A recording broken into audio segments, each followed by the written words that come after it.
আজকের দিনে প্রমাণ ত্রিপুরা রাজ্যের মধ্যে বিজেপি শাসনে আজকে গোটা রাজ্য নেশার জঞ্জালে জর্জরিত। এটা চলতে দেওয়া যায় না। অসংখ্য ছেলে মেয়েরা মৃত্যুবরণ করছেন এবং সেখানে প্রতিবাদ উঠেছে। সেই আর্তনাদ কার? সেই আর্তনাদ মায়ের, সেই আর্তনাদ পিতার, যে আমার ছেলেকে আমি হারিয়েছি এই নেশা সামগ্রীর জন্য। এই বিজেপি সরকারের কোনো নজর নেই। এই বিজেপি সরকারটা ত্রিপুরা রাজ্যকে ধ্বংস করার জন্য নেশা সামগ্রীটাকে ছড়িয়ে দিয়েছে। আজকে এই বাজারটাকে ধ্বংস করতে হবে।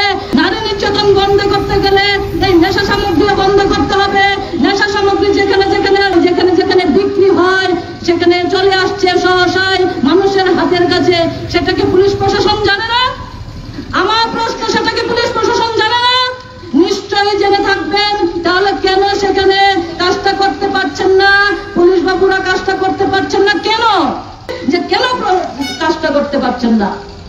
কেন করতে পারছেন না? কারণ উপর মহল থেকে তো সেখানে ছাড় দেওয়া আছে। তাদের পুষ্যপুত্ররা আছে, তাদের শিষ্যরা আছে, তাদের সেই গুন্ডা পান্ডারা আছে। তারা সেই ব্যবসাটা করবে।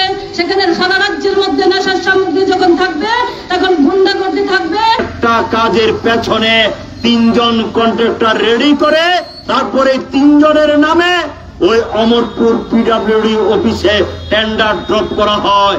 আর যিনি কাজটা কিনে নিচ্ছেন তিনিই কনফার্ম কাজটা পাবেন। এরকম ভাবে সিলেকশন করে টাকার বিনিময়ে আজকে গোটা অমরপুরের মধ্যে এই জাতীয় ঘটনা সংঘটিত হচ্ছে। এর নামই হচ্ছে সোর্স মানি। হয়তো আমাদের অমরপুরের বিধায়ক সাংবাদিকদের সামনে এটা ঘোষণা করে বলেননি যে আমরাও তো ঠিকাদারের কাছ থেকে সোর্স মানি নিই। আদতে তারা সোর্স মানি নিচ্ছেন অমরপুর থেকে সাবরুম, ধর্মনগর থেকে করব। এই যে 60 জন বিধানসভার বিধায়ক আছেন তার মধ্যে 32-33 জন হচ্ছে বিজেপির বিধায়ক। তারা এই জাতীয় সোর্স মানির সঙ্গে যুক্ত। আর ত্রিপুরামাথার বিধায়ক যারা আছেন, আইপিএফের বিধায়ক যারা আছেন তারাও এর থেকে বাদ না। যার যার এলাকার মধ্যে ব্লকের টাকা, সাব জোনালের টাকা, এডিসির টাকা, উন্নয়নের টাকা থেকে লক্ষ লক্ষ টাকা ওই ত্রিপুরামাথার বিধায়ক, আইপিএফের বিধায়ক, অন্যান্য খানের যারা চেয়ারম্যান আছেন তারা লুটপাট করে খাচ্ছে। দুর্নীতির পঙ্কে নিমজ্জিত হয়ে গেছে এই বিজেপি নেতৃত্বাধীন সরকার। কে কার বিরুদ্ধে বলবে?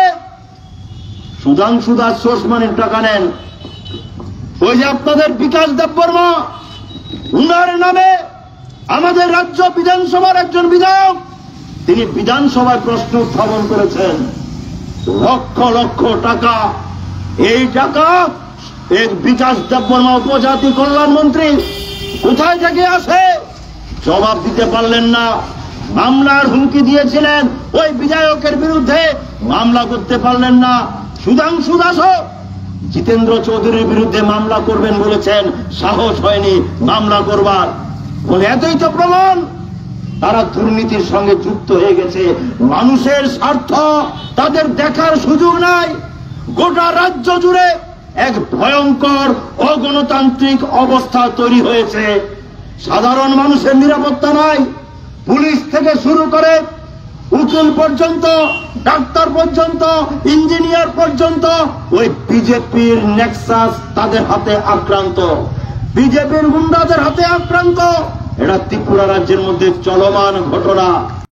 আর এক অংশের মানুষ যখন কিছুই পাচ্ছে না, তারা যখন দলের মধ্যে বিদ্রোহ ঘোষণা করছে, তাদেরকে তখন প্রকাশ্যে বলে দেওয়া হচ্ছে নিজের মনের মতো যা খুশি তুমি সেখানে করতে পারো। তাই তো আজকে করছে, তাই আজকে করছে। না হলে এভাবে নেশা সামগ্রীর বাণিজ্য চলতে পারে না। রেলের ওয়াগন ভর্তি ফ্যান্সি রেল, আবার ট্যাবলেট থেকে আরম্ভ করে বিভিন্ন সামগ্রী আজকে ত্রিপুরায় এসে যাচ্ছে। তারপর গাড়ি বুঝাই করে তেলের ট্যাঙ্কারের ভেতর ভর্তি করে এ রাজ্য থেকে চলে যাচ্ছে গাঁজা। একদিকে চাষ করো, চাষিদের মদত দেওয়া হচ্ছে, সেখানে চাষ করো, গাঁজায় চাষ করো, বেশি মুনাফা করে যায়। তারপর ওখানে স্থানীয় স্তরে তৈরি করা হয়েছে কতগুলো সমাজ বিরোধী, ওরা সমস্ত কিছুর সঙ্গে যুক্ত হয়ে পড়েছেন। তারপর তাদের উপর স্তরের লোকরা আছেন। তারপরে এটা চলতে চলতে সর্বভারতীয় স্তরে ছড়িয়ে যাচ্ছে। গাঁজার চাষ এবং ব্যবসা। এই হলো ক্রোনোলজি, একেবারে নিচ থেকে উপর পর্যন্ত। আবার দুর্নীতির ক্রোনোলজি এরকম, মন্ত্রিসভার সমস্ত সদস্য এমএলএ থেকে আরম্ভ করে চেয়ারম্যান, পঞ্চায়েতের মেম্বার পর্যন্ত দুর্নীতির সঙ্গে যুক্ত হয়ে আছে। এই ক্রোনোলজিতে আজকে রাজ্য চলছে, ভয়ঙ্কর পরিস্থিতি। গুন্ডামি, সমাজ বিরোধী কার্যকলাপ এরকম পর্যায়ে আছে যে সেখানে 14 মাসের শিশুকন্যা থেকে আরম্ভ করে 72 বছরের বৃদ্ধা পর্যন্ত রেহাই পাচ্ছে না। কেন এরকম হবে? ওই একটাই কারণ, সমাজ বিরোধীরা মনে করে আমি যত রকম অপরাধ করি না কেন আমার পাশে আমার সরকার আছে, আমার পাশে আমাদের মন্ত্রী আছে, এমএলএ আছে, মন্ডল আছে। পুলিশ যদি আমার বিরুদ্ধে কোনো ব্যবস্থা গ্রহণ করতে যায় তাহলে তারা আমাকে রক্ষা করার জন্য দায়িত্ব গ্রহণ করবে। তার জন্য এই সমাজের মধ্যে এই অপরাধ, অন্যায়, এই কাজগুলো আজকে সেভাবে বাড়ছে। তাই তার বিরুদ্ধে সমস্ত অংশের গণতান্ত্রিক মানুষ ঐক্যবদ্ধ লড়াই সংগ্রাম করার মধ্য দিয়ে